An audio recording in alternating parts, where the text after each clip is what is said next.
For problem 5 on the final practice test, you are asked to write some code for the class itself. Here we have class called holiday. It represents a holiday, has fields for name, day, and month, and you're asked to write some code. The first thing you're asked to write is a constructor in which the 3 parameter variables for name, day, and month are provided. Recall that a constructor has the access modifier of public, that a constructor does not return a type, and the constructor has to have the same name as the class name.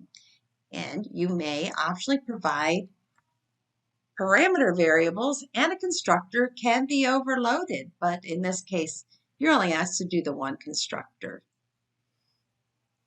So let's start the header for the constructor, public, no return type, then just the name of the constructor.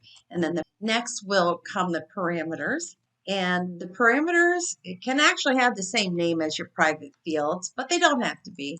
So I'm going to call this holiday name for the holiday, and int holiday day, and string holiday month.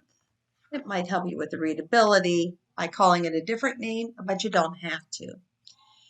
If you recall, if you use this is referring to this instance. And if I do this dot name, it's referring to this right here. So we're going to assign to the instance of this name field whatever's in holiday name. Do it again for each of the parameter variables. That will take care of our constructor.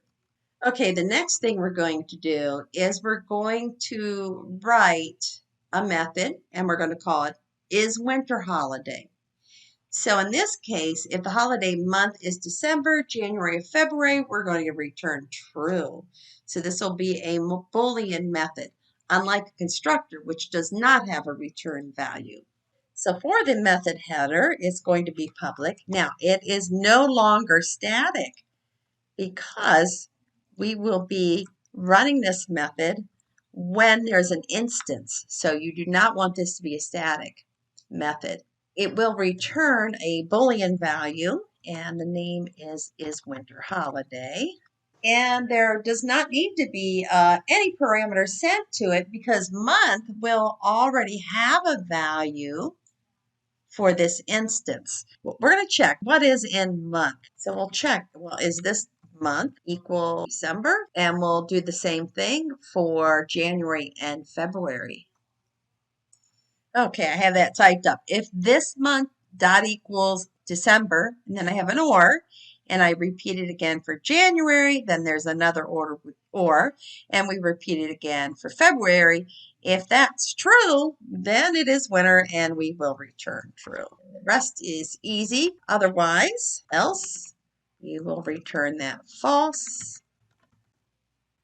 And that ends our method here. So that is writing some code for classes.